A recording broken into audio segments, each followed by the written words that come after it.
JFD, just fair and direct.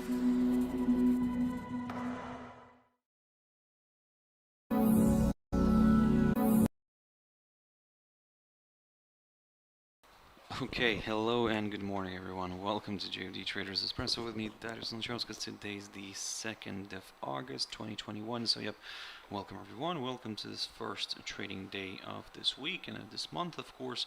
As always guys, before we jump into the charts, let's quickly have a read through our risk disclaimer. So the content we produce does not constitute investment advice or investment recommendation, should not be considered as such, and does not in any way constitute an invitation to acquire any financial instrument or product. As always, I'll give you a few seconds to read the rest and we can continue.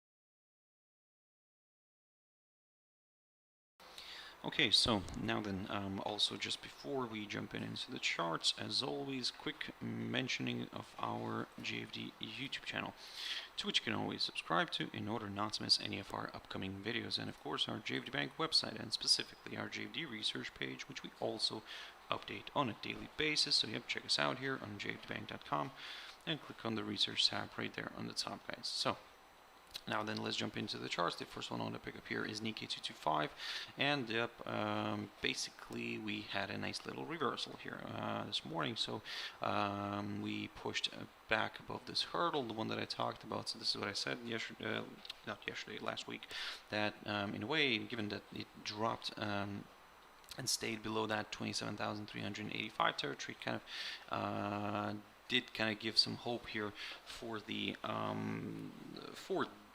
sellers. However, on Friday we saw the U.S. equities recovering a little bit, so and that kind of maybe spilled into today's Asian session as well. So we climbed back up, we climbed back above this hurdle, back above the 200-day EMA. So yep, I would say there is of course a chance for a push higher now, but I would prefer to wait maybe for at least a move somewhere above this 28,036 territory right here, marked by the high of last week.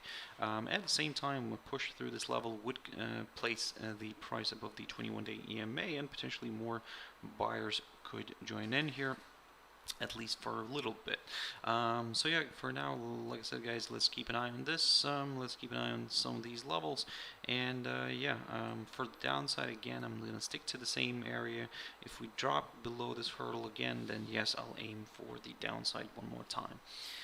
Shanghai Composite, so beautiful reversal here. Look at this strong move here to the upside, and yep, it has been a decent gain here for the index. Most importantly, we traveled back to this upside line, where, as you can see, a holdup is currently occurring, and of course we still have around 50 minutes left of trading here on this index.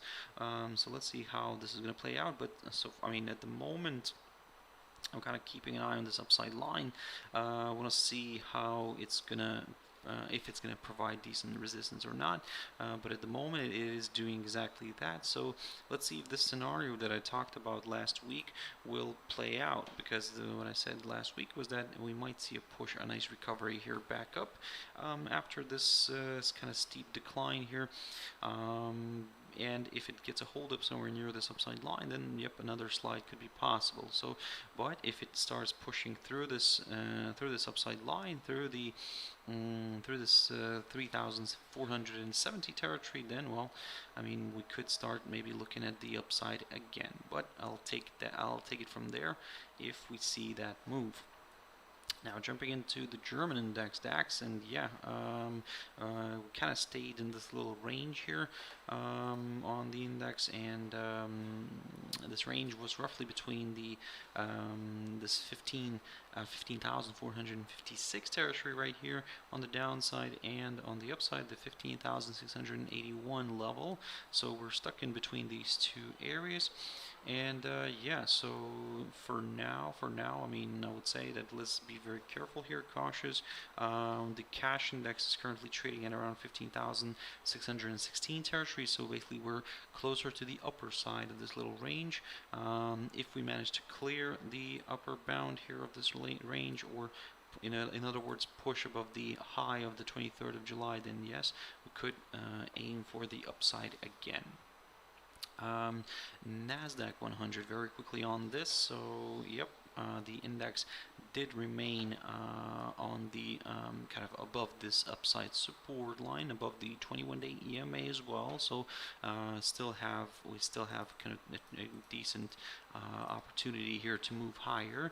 However, what could happen here in a way that we may see maybe a push a little bit higher, but then if by any chance the index gets a hold up somewhere near this little short-term tentative resistance line, short-term downside tentative resistance line here, then maybe another slide down could be possible, and then we could test this this tentative, I would say actually more of a medium term, actually not, well, no, not yet, not medium term yet, but a short-term upside support line, tentative of course, but nevertheless we could see a test of it, and then if it holds, a nice rebound here could be possible, and we could maybe this time overcome this little short-term downside one.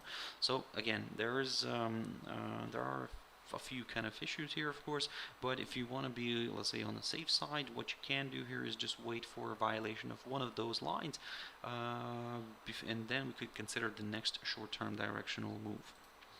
Quick update on DXY, the dollar index. So yep, we pushed back up, and we climbed back above this 92 territory. So after dropping last week below it, did drift a little bit more to the downside, but as you can see, it didn't really reach my target. My target was around the 91.51 territory right here, marked near the low, near the lows of the 23rd and 25th of June. So instead we kind of drifted, we found support near, let me just quickly grab one of these lines. So we found support near here, near this 91.78 zone, and yep, we kind of have drifted back to the upside here. However, don't forget that we're still trading below this little short-term downside resistance line taken from the high of the 23rd of July, and if we do continue to respect this line, then yep, another slide could be possible. So something like this basically could still be a possibility. So let's keep that in mind. And for the upside, well, a break of this downside line first, of course, would be needed, but depending on how this is going to trade, at the moment I'm keeping an eye on this 92.51 territory. But if we start, depending on how this is going to trade, like I said, maybe even we're going to look at this 92.32 territory right here. But like I said, let's see how this is going to play out. At this level also coincides with the 21-day EMA, so yeah, might be an interesting level to watch. But again, at the moment, let's see how it plays out in relation to this little short-term downside line. Now jumping into gold. So last week the commodity managed to push higher, came close to testing the July high near the 1834 level, but as you can see, found resistance and drifted back down. However, on the positive note, it still remained above above all of its EMAs here. However, probably we're not going to really maybe put too much emphasis on that, because it's kind of currently oscillating just around those, and they're not really showing any clear direction. But what I'm gonna still stick to, of course, are some of these upside and downside lines. Now, in order to consider maybe some higher levels, well, not only a break of this the current highest point of July near the 1834 level would be needed, but also a break of this downside line. So in other words, our upside scenario could come on after a break of this upside line. For the downside, well, this is where it could be interesting because, of course, we are still trading above this upside support line taken from the low of the 20th of May of 2019, guys. However, from the shorter term perspective, we do have this little upside line right here, which is drawn from the low the 29th of June of this year, of course. And if we break this upside line, then yep, we could maybe consider a bit of a move to the downside, and then we might look at these scenarios after that. But at the moment, in the near term, that's kind of what we're going to be keeping an eye on. Now, jumping into WTI oil, so we're seeing a little corrective move here to the downside, and even if it drifts a little bit lower, still we will, if it stays above the 21-day EMA, then yeah, we'll continue aiming higher here. But if it suddenly starts falling below this area, below the 70, between the 70.43 and 70.79 levels here, if it falls below this, then we'll go for a larger correction to the downside. But at the moment, guys, let me just grab this arrow, make it a little bit smaller here. So at the moment, I'm gonna stick to something like this. And yep, if this 21-day EMA continues to provide support, then another up move here could be possible. Litecoin. So Litecoin is currently sitting near the upper side of the little range here where it's currently stuck in, and of course the upper side of this one is near the 144 territory. On the downside, the level here of that range is roughly around the 105, 106 territory, so approximately around there. And like I said, as you can see, we are currently stuck near the upper bound of the range, and if we clear that, then yes, we could go for some higher levels. But if we don't, if we stay here, then we might see the crypto kind of moving sideways here for a little bit inside this pattern. So be very careful with this one, and of course, like I said, keep your eyes on the boundaries of this little range. Quickly on AUD USD. So so far so good. This idea is working out. The one that I've talked about for past 2 weeks.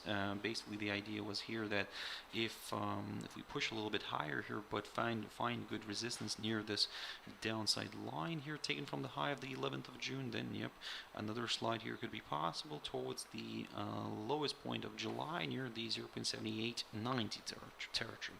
And as you can see, we are currently drifting in that direction, so let's see if we can actually reach that area. If we do reach that area, then yes, it will be interesting to see if actually we can break that. And if we do break that, this will confirm a forthcoming lower low. There more sellers could join in. So if you're not really comfortable right now with the downside, then you can just wait for a test of this area, this 0.7290 zone. If we clear that, then yes, that's where we could start aiming for lower levels. For the upside, it's pretty straightforward. A break of this downside line is needed. Also, a push up of the 0.7410 territory right here might do the trick for more buyers. USD JPY, so very quickly on this one, and here you can see we're currently still stuck below this downside line taken from the high of the 2nd of July. We do have a slight tilt here to the upside, so in a way we do see that the pair it's trying to form these higher lows, but again, in a way, everything, the whole overall picture is ending up and it ends up being here like a triangle pattern here. So basically it means we're getting into a bit of a squeeze. So let's see which way we're gonna break out here. For now, it's a bit of a tricky one, I would say. Also, we're keeping an eye on the equity world. If that's gonna start recovering to the upside, then we might see USD JPY pushing north as well and breaking this downside line. But again, let's wait and see here, guys. Let's see what's going to happen with these two little short-term tentative trend lines. USD CHF. So Partially, I would say partially it's working out, because the idea was that initially to, well, last week I said that I'm targeting this 0.9054 territory, which if provides support, and it kind of did. We might see a bit of a rebound here and push higher. We did see that move, but as you can see, it's now pushing back down. So the only thing is that I'm kind of staying careful here, because the day has just started here, and you can see that we already kind of filled up this little actually gap that has formed. So I would stay careful for now. I want to see where this is going to end up being, and if it stays and if it drops below this 0.9054 territory, then yep, we could see a further decline. But if this area somehow continues to provide support, guys, then well, maybe we're not really done here with a little corrective move here to the upside.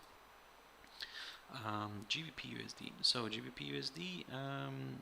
At the moment, yes, it did drift lower on Friday, but as you can see, it perfectly tested this downside line that it broke before. And this is what I talked about previously, that in a way these lines sometimes when they get broken, they sometimes act either support or resistance levels at the, later on. And this is what I mean by saying this, because again, we've popped higher, we moved north. My target was the 1.40 territory, but we failed to reach that, and we decided to correct a little bit here to the downside. However, this previously broken downside line did act as a good area of support, and now we're seeing still a hold up above this downside line. So for me, I would say if I want to go for the upside, I would like to basically see a push at least back above this 1.3910 territory. I'm not gonna drag this one way much to the upside. Initially, I'm just gonna target maybe the psychological 140 zone, and then I'll take it from there. For the downside now, this is where the interesting bit comes in. Basically, for the downside, what I need here is to see a drop below this upside line.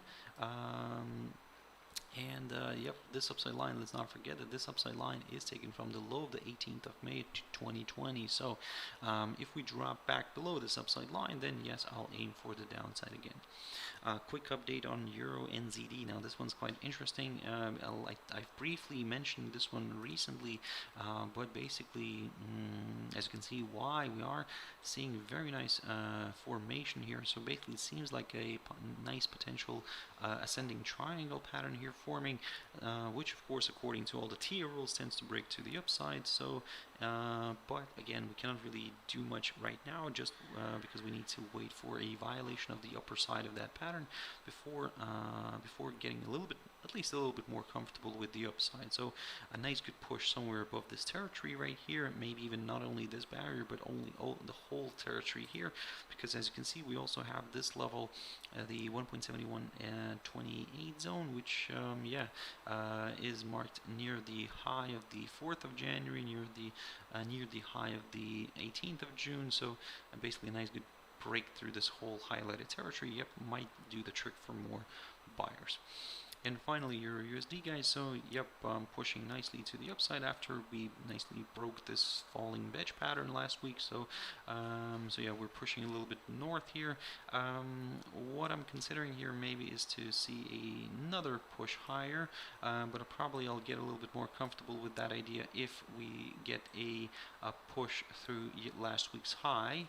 And then yes, we could test that 200-day EMA, a break of which could send the pair towards this downside resistance line taken from the high of the 1st of June. And if it provides resistance, then yep, we could see something like this here, where we could maybe see another slide. But again, let's not rush into anything for now. Like I said, I'm keeping an eye on this barrier here, the high of last week. If we clear that, then this is where the fun could start, and we could see a push higher. But again, that is going to be interesting to see if we can actually get a hold up near that downside line. If that downside line gets broken, of course, then well, we could start aiming for even higher levels.